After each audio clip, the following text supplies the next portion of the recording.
Dans le monde du cinéma français, où les lumières des plateaux masquent souvent les tourments intimes, Laura Smet a toujours incarné une fragilité authentique.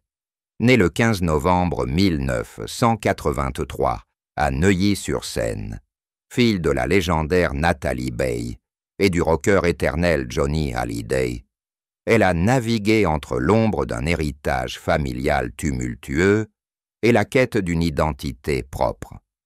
Actrice sensible dans des films comme La naissance du jour ou réalisatrice discrète de courts-métrages, Laura, à 41 ans, reste une figure énigmatique, loin des paillettes imposées par son nom.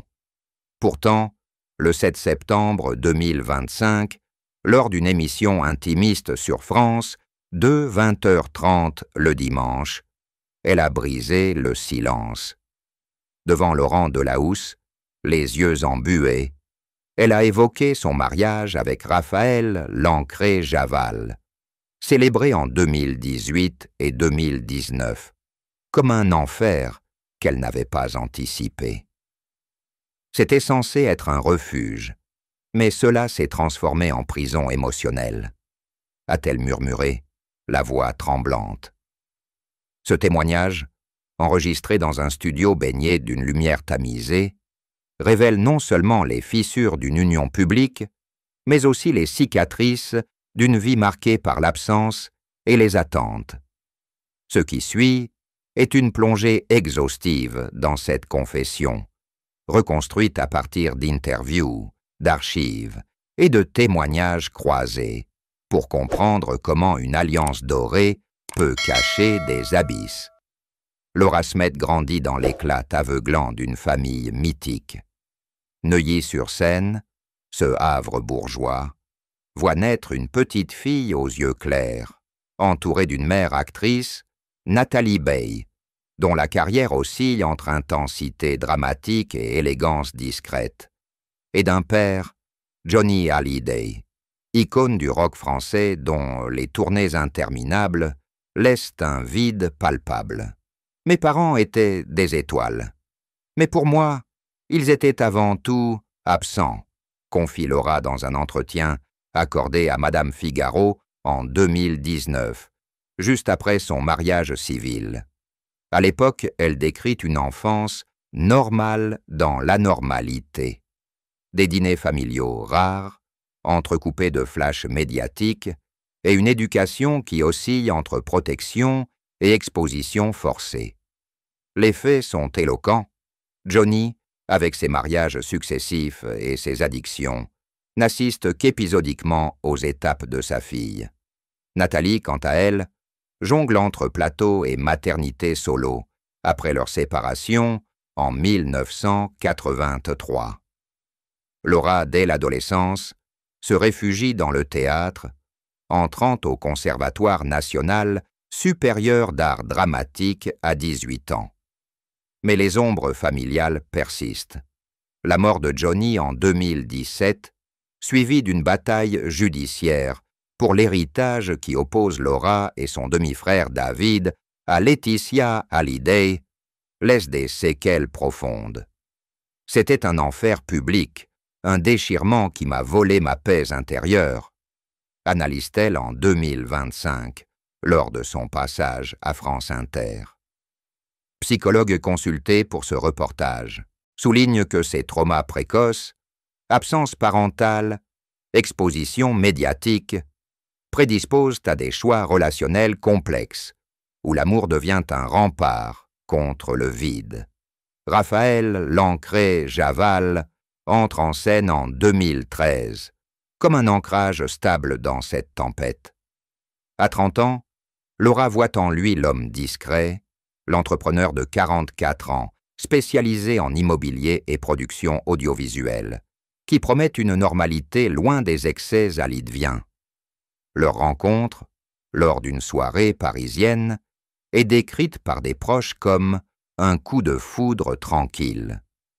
Pourtant, dès les premiers mois, des signes d'usure émergent. Raphaël, père d'un fils d'une union précédente, porte ses propres bagages émotionnels, et Laura, hantée par le deuil, cherche en lui un père de substitution autant qu'un partenaire. Ce chapitre initial d'idylle pose les bases d'une union qui, vue rétrospectivement, mélange tendresse et dépendance.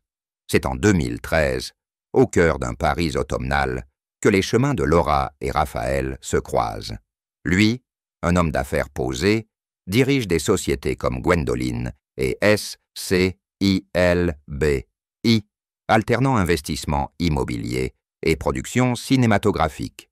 Il soutiendra même le court-métrage Thomas, réalisé par Laura en 2016, avec Nathalie Baye en vedette. Elle, en pleine introspection après des rôles introspectifs, comme dans Yves Saint-Laurent 2014, aspire à une stabilité que le monde du spectacle lui refuse. Il représentait la terre ferme dans mon océan de doute, raconte-t-elle dans Elle, en 2019, évoquant leur premier dîner au restaurant Le Georges, au sommet du centre Pompidou, où les lumières de la ville semblent sceller un pacte silencieux. Les témoignages convergent. Des amis communs, comme Dominique Besnehard, décrivent de Raphaël comme un rock, l'opposé de Johnny, pas de strass, juste de la solidité. Leur relation progresse vite. Voyages discrets au Cap Ferret, propriété familiale de Raphaël, et une intimité qui fleurit loin des paparazzis. En 2017, alors que le décès de Johnny ébranle Laura, « J'ai perdu mon phare dans la nuit », dit-elle à Paris Match. Raphaël devient son pilier. Il l'accompagne aux obsèques, murmure des mots apaisants lors des audiences judiciaires. Des extraits d'interviews révèlent une Laura épanouie. Avec lui, je respire enfin. Pourtant, des fissures subtiles apparaissent. Raphaël, de 14 ans, son aîné, impose un rythme routinier, lever tôt, dîner cadré, qui contraste avec la liberté bohème de Laura. Une amie anonyme, citée dans Closer en 2020, note « Il la protégeait, mais parfois comme un gardien plutôt qu'un amant ». Cette phase idyllique, analysée par des experts en relations post-trauma, illustre le piège classique, l'amour comme pansement, où la gratitude masque les incompatibilités naissantes. En 2018, enceinte de leur fils Léo, né en octobre 2020, Laura idéalise cette union comme un sauvetage mutuel, mais les graines du désarroi sont semées. Le 1er décembre 2018, à la mairie du 7e arrondissement de Paris, Laura et Raphaël échangent leurs vœux dans l'intimité. Anne Hidalgo officie, entourée de Nathalie Baye et de rares proches. C'était un acte de foi en l'avenir. Commente Laura dans Public peu après, postant sur Instagram une photo de leurs alliances entrelacées. Ce mariage civil, survenu un an après la mort de Johnny, porte une charge symbolique lourde, un rempart contre le chaos familial. Puis le 15 juin 2019, jour anniversaire du taulier, la cérémonie religieuse, à l'église Notre-Dame-des-Flots au Cap Ferret, élève l'événement au rang de rituel. Laura, en robe bohème, signée Delphine Manivet, une traîne de tulle dans les cheveux, avance au bras de David Hallyday. Raphaël, en costume sobre, rayonne de fierté. Des invités comme Christian Louboutin et Sarah Lavoine assistent à une messe émouvante, où le curé, cousin de Raphaël, improvise un homélie sur l'amour résilient, un coup du destin non prévu. Dixit Laura en 2025 à Paris Match, qui la laisse au bord des larmes. Les images, partagées sur les réseaux, capturent une joie radieuse. Embrassades, rire sous le soleil basque. Pourtant, sous la surface, le deuil pèse. Marié le jour où papa aurait eu 76 ans, c'était ma façon de l'inviter, avoue-t-elle. Raphaël, discret, finance une partie de la fête. Un dîner sur la plage, orchestre jazz, et offre à Laura un collier gravé « Pour toujours ». Des analyses psychologiques postérieures, inspirées de ses confessions, pointent un mariage thérapeutique. Pour Laura, il comble le vide paternel. Pour Raphaël, il ancre une seconde chance familiale. Mais des signes avant-coureurs émergent. Lors de la réception, Laura s'isole un instant, murmurant à Nathalie « Et si c'était trop vite ?»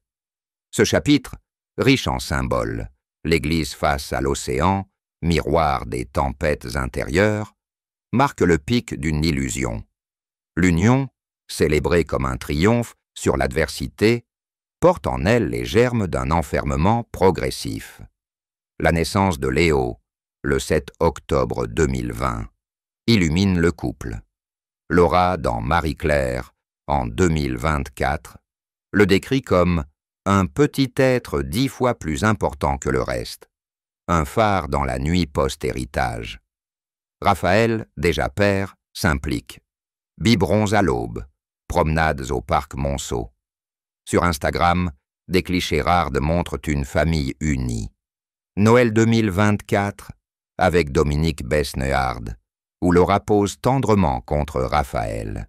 6 ans de mariage, 12 ans à tes côtés, poste-t-elle le 2 décembre 2024, fièrement exhibant leurs anneaux.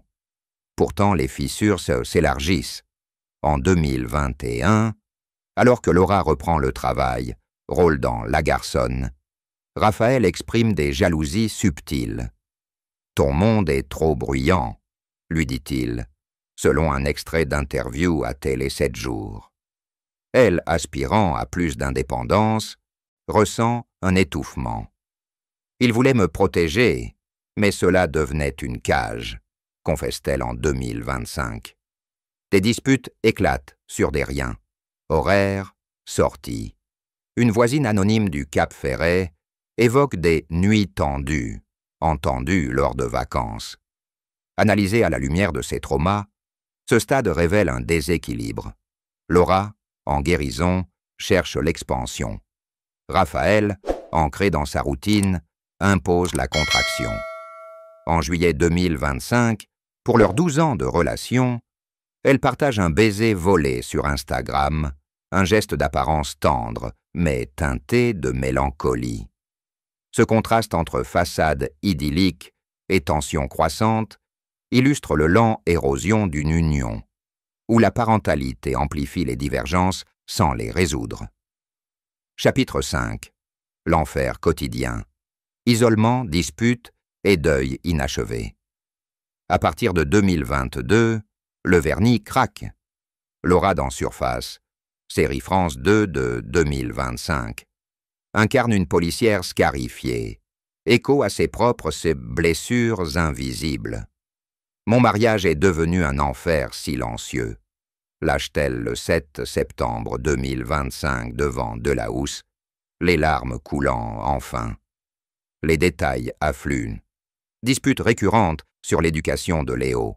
Raphaël prône la rigueur, Laura la liberté créative. Il me reprochait mon côté artiste, comme si c'était une faiblesse, dit-elle. L'isolement s'installe. Raphaël, jaloux des plateaux, limite ses réseaux sociaux. Elle se sentant objet d'art emprisonné, comme Eddie Lamar dans ses mémoires, une analogie qu'elle cite explicitement. Le deuil de Johnny exacerbe tout. Sans lui, je me suis perdu dans cette routine étouffante. Des proches, interrogés par Gala, parlent de froid progressif, dîner muet, absence émotionnelle de Raphaël, absorbé par ses affaires. En 2023, une crise majeure éclate après un tournage. « Tu choisis toujours ton travail à nous », l'accuse-t-il. Laura, sobre depuis 12 ans, confession à France Inter, canalise sa douleur dans l'alcool évité mais sombre, en thérapie intensive. C'était un cercle vicieux, amour tourné en dépendance toxique, analyse un psychologue cité dans Femme actuelle. Ce chapitre, le plus sombre, dissèque un enfer domestique. Pas de violence physique, mais une érosion psychologique. où l'amour se mue en contrôle, amplifié par la célébrité de Laura qui isole le couple. Le point de rupture survient en 2025. Invitée dans 20h30 le dimanche, Laura prépare son aveu des semaines. « Je ne pouvais plus mentir », explique-t-elle post-émission à Pure People. Face à Delahousse, elle évoque le « coup du destin » de 2019, une lumière dans l'église, signe de Johnny, comme ironie cruelle. Ce mariage, censé me sauver, m'a englouti. Les larmes jaillissent quand elle parle de Léo. Pour lui, je tiens, mais je ne veux pas qu'il grandisse dans cet enfer. Raphaël, absent du plateau, réagit par un communiqué discret. Nous traversons une épreuve avec respect. La presse s'empare. Le Figaro titre sur l'héritage empoisonné des Hallyday. Voici dissèque les signes avant-coureurs. Des posts X, ex-Twitter, affluent, mélangeant soutien et spéculation. Une utilisatrice note, comme un écho à ses rôles, Laura vit ses drames à l'écran et or. Cette catharsis publique, analysée comme un acte libérateur, marque un tournant. Thérapie de couple avorté, séparation en discussion. Pour Laura, c'est une renaissance, avouer, c'est guérir. Ce moment, capturé en vidéo virale, humanise l'icône, révélant que derrière les alliances bat un cœur brisé. Aujourd'hui, à 41 ans, Laura Smet réinvente sa trajectoire. Mère accomplie, elle protège Léo farouchement. Son papa n'est pas du milieu, mais il l'aime, dit-elle de Raphaël, sans amertume. Professionnellement, Surface triomphe, et un single avec de Penelope signe son retour musical. « J'apprends à vivre avec mes cicatrices », confie-t-elle à Numéro en août 2025, évoquant massages faciaux et yoga comme rituel de soins. Raphaël, de son côté, se recentre sur ses entreprises, laissant entrevoir une coparentalité apaisée. Les leçons? Des experts en psychologie familiale, contactés pour ce reportage, soulignent « Les unions post-trauma risquent l'idéalisation, menant à l'asphyxie. » Pour Laura, c'est une affirmation « L'amour ne doit pas être une prison. » Récemment, au festival Cannes Cerise, elle apparaît rayonnante, cheveux courts, regard clair, symbole de renaissance. Et vous, lecteur, que pensez-vous de cette confession qui ébranle les mythes familiaux? Prévoyez-vous une issue heureuse pour Laura et Léo ou un nouveau chapitre douloureux? Partagez vos réflexions en commentaire. Likez si cette histoire vous a touché. Et abonnez-vous pour plus de portraits intimes du monde culturel.